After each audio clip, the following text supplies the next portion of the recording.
नमस्कार साथियों, कैसे हो आप सब।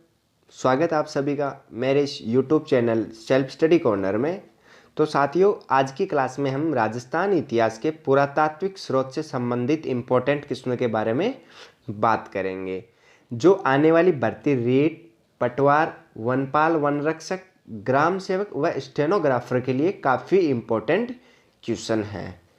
इस राजस्थान इतिहास के पुरातात्विक स्रोत से संबंधित जो इम्पोर्टेंट क्वेश्चन है उनके 2 वीडियो मैंने अपलोड किए हुए हैं। अगर आपने अभी तक वो वीडियो नहीं देखे हैं तो उन वीडियो का लिंक इस वीडियो के डिस्क्रिप्शन में उनका लिंक दिया हुआ है, तो आप देख सकते हो।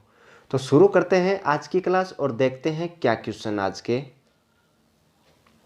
पहला क्वेश्चन है कि राजस्थान का ग्रीबन किसे कहा जाता है। क्वेश्चन क्या पूछ रहा है, राजस्थान का ग्रीबन किसे कहा जाता है। पहला ऑप्शन है मुंशी देवी प्रसाद, दूसरा ऑप्शन है जेम्स टॉड, तीसरा ऑप्शन है कवि राजा श्यामल दास, चौथा ऑप्शन है गौरीशंकर हीरानंद ओझा।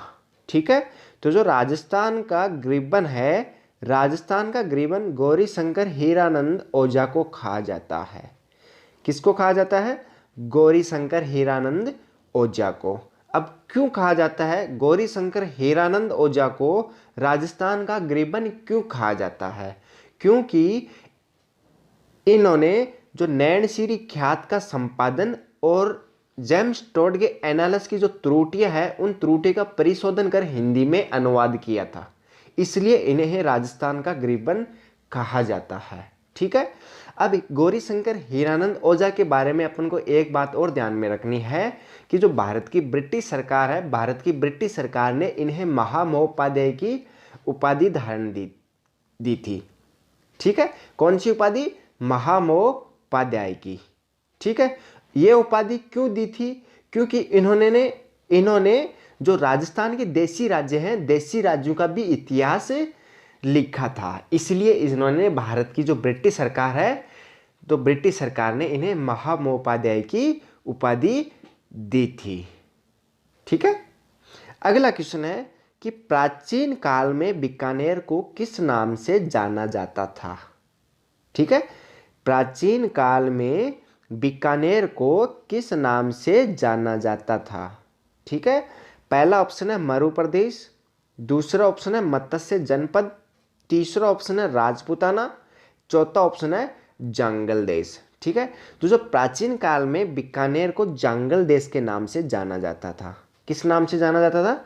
जांगल देश के नाम से। अब क्यों जाना जाता था बीकानेर को जांगल देश के नाम से, क्यों जाना जाता था? क्योंकि बीकानेर में राती घाटी तथा ऊन के घर के नाम से प्रसिद्ध। कौन सी? एक तो राती घाटी, ठीक है, एक तो राती घाटी और दूसरा ऊन का घर, ऊन का घर के नाम से प्रसिद्ध बीकानेर रियासत जांगल देश के नाम से जानी जाती थी। ठीक है, इस बात का आपको ध्यान में रखना है कि बीकानेर को प्राचीन काल में जांगल देश के नाम से भी जाना जाता था। ठीक है, क्यों? क्योंकि एक तो राती घाटी और ऊन का घर इस नाम से प्रसिद्ध बीकानेर रियासत थी, इस बीकानेर रियासत को जांगल देश के नाम से जाना जाता था। अगला क्वेश्चन है कि राजस्थान के किस जिले में युद्ध संग्रहालय की स्थापना अगस्त 2015 में की गई थी। ठीक है, क्वेश्चन क्या पूछ रहा है कि राजस्थान के किस जिले में युद्ध संग्रहालय की स्थापना अगस्त 2015 में की गई। पहला ऑप्शन है जैसलमेर, दूसरा ऑप्शन है जोधपुर, तीसरा ऑप्शन है बाड़मेर, चौथा ऑप्शन है सीकर। ठीक है, तो जो राजस्थान के जैसलमेर जिले में युद्ध संग्रहालय की स्थापना की गई थी। ठीक है, राजस्थान के किस जिले में की गई थी?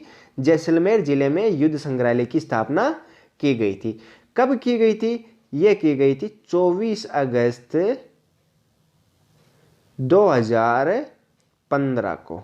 24 अगस्त 2015 को जैसलमेर जिले में युद्ध संग्रहालय की स्थापना की गई थी। ठीक है, अब बात आती है युद्ध संग्रहालय की कि इस युद्ध संग्रहालय में ऐसी क्या खास बात है।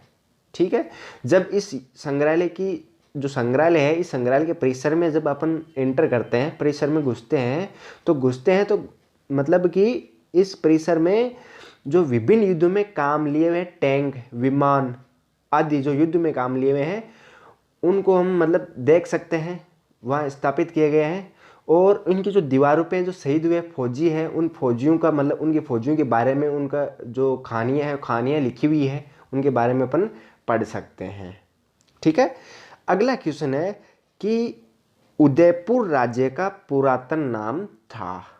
क्वेश्चन क्या पूछ रहा है कि उदयपुर राज्य का पुराना नाम क्या था। पहला ऑप्शन है कुरु देश, दूसरा ऑप्शन है जांगल देश, तीसरा ऑप्शन है सीवी, चौथा ऑप्शन है योद्धेई। ठीक है। तो जो उदयपुर राज्य है, उदयपुर राज्य का पुराना नाम था सीवी था। क्या था? सीवी था। ठीक है। अगला क्वेश्चन है वर्तमान राज्य में कौन से सेक्टर महाभारत काल में जांगल देश के नाम से जाने जाते थे। क्वेश्चन क्या पूछ रहा है कि वर्तमान राजस्थान के कौन से सेक्टर महाभारत काल में जांगल देश के नाम से जाने जाते थे। ठीक है।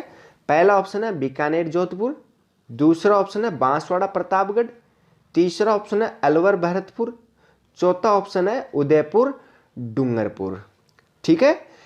अब वर्तमान में जो राजस्थान के बीकानेर और जोधपुर हैं, बीकानेर और जोधपुर को मतलब महाभारत काल में जांगल देश के नाम से जाना जाते थे। ठीक है। कौन से सेक्टर? बीकानेर और जोधपुर। क्यों? क्योंकि जांगल देश है बीकानेर और जोधपुर का उत्तरी भाग था। ठीक है। इसलिए इन्हें महाभारत काल में जांगल देश के नाम से जाने जाते थे। अगला क्वेश्चन है राजस्थान के किस भाग में योद्धेई नामक गणतंत्रीय कबीले का शासन रहा। बहुत ही बढ़िया क्वेश्चन है। क्वेश्चन क्या पूछ रहा है कि राजस्थान के किस भाग में योद्धेई नामक गणतंत्रीय कबीले का शासन रहा।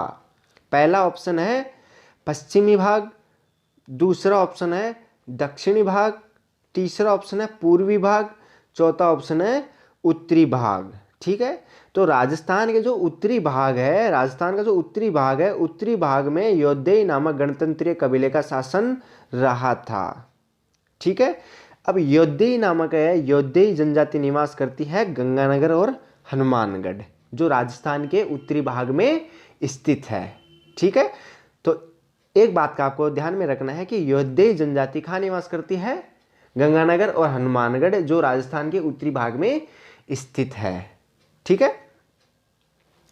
अगला क्वेश्चन है कि राजस्थान का उत्तर तोताद्री कहलाता है। क्वेश्चन क्या पूछ रहा है? राजस्थान का उत्तर तोताद्री कहलाता है। पहला ऑप्शन है मंडौर, दूसरा ऑप्शन है भीनमाल, तीसरा ऑप्शन है गलता, चौथा ऑप्शन है आबू पर्वत। ठीक है।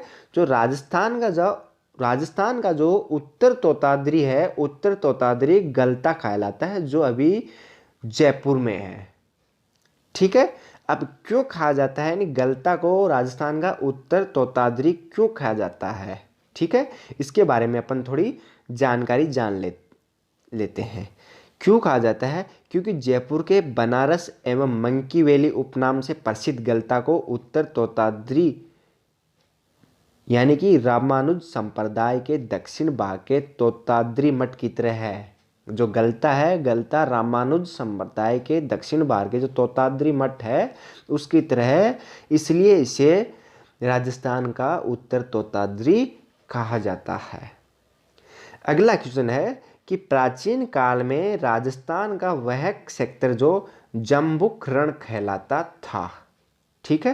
क्वेश्चन क्या पूछ रहा है कि प्राचीन काल में राजस्थान का वह सेक्टर जो जम्बुक रण कहलाता था। पहला ऑप्शन है कोलायत, दूसरा ऑप्शन है मैनाल, तीसरा ऑप्शन है कुम्हेर, चौथा ऑप्शन है केशोराय पाटन। ठीक है। तो जो प्राचीन काल में राजस्थान का जो केशोराय पाटन है, केशोराय पाटन एक सेक्टर, राजस्थान का एक सेक्टर है केशोराय पाटन, जिसे जम्बुक रण कहते हैं। अब जम्बुक रण क्या होता है? क्यों कहते हैं केशोरायपाटन को जम्बूक रण? क्योंकि प्राचीन काल में बूंदी में स्थित जो केशोरायपाटन है ये बूंदी में स्थित है, ठीक है, बूंदी में स्थित है केशोरायपाटन। इसमें जम्बुक की भरमार थी। अब जम्बुक क्या होते हैं? जम्बुक होते हैं रीछ, यानी रीछ होते हैं, रीछों को जम्बुक बोलते हैं, ठीक है। जो रीछ होते हैं उन रीछों को जम्बुक बोलते हैं, ठीक है। जो प्राचीन पुराने टाइम में जो बूंदी में जो केशोरायपाटन है, केशोरायपाटन में रीछों की भरमार थी, इसलिए इस सेक्टर को जम्बुक रण कहा जाता था, ठीक है। अगला क्वेश्चन है, प्राचीन राजस्थान की मूर्ति कला का प्रतीक नाद की शिव प्रतिमा किस जिले से प्राप्त हुई है? क्वेश्चन क्या पूछ रहा है कि प्राचीन राजस्थान की मूर्ति कला की जो प्रतीक है नाद की शिव प्रतिमा किस जिले से प्राप्त हुई है? पहला ऑप्शन है अजमेर, दूसरा ऑप्शन है चित्तौड़, तीसरा ऑप्शन है उदयपुर, चौथा ऑप्शन है कोटा, ठीक है।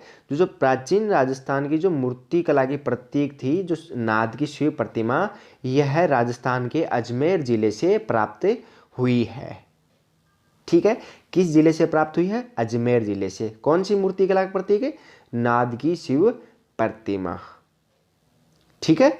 अगला क्वेश्चन है कि बरसावाड़ा प्राचीन नाम से जाना जाने वाला भौगोलिक क्षेत्र वर्तमान में किस जिले का भाग है? क्वेश्चन क्या पूछ रहा है कि बरसावाड़ा प्राचीन नाम से जाना जाने वाला भौगोलिक क्षेत्र वर्तमान में किस जिले का भाग है, ठीक है। पहला ऑप्शन है अलवर, दूसरा ऑप्शन है चित्तौड़गढ़, तीसरा ऑप्शन है जयपुर, चौथा ऑप्शन है अजमेर, ठीक है। जो राजस्थान जो भौगोलिक यानी अजमेर है, अजमेर एक ऐसा भौगोलिक क्षेत्र है, ठीक है, जो प्राचीन काल में बरसावाड़ा के नाम से जाना जाता था, ठीक है। कौन सा? अजमेर, ठीक है। तो दोस्तों आज के लिए बस इतना ही। मैं आशा करता हूँ आपको मेरी वीडियो अच्छी लगी हो। अगर वीडियो अच्छी लगी हो तो वीडियो को लाइक, शेयर और कमेंट जरूर करना। साथ ही साथ में चैनल को सब्सक्राइब करना, साथ में बेल आइकन प्रेस करना, ताकि जब भी मैं आपके लिए ऐसे इंपॉर्टेंट क्वेश्चन लेके आऊँ सबसे पहले नोटिफिकेशन आपके पास पहुँच जाए।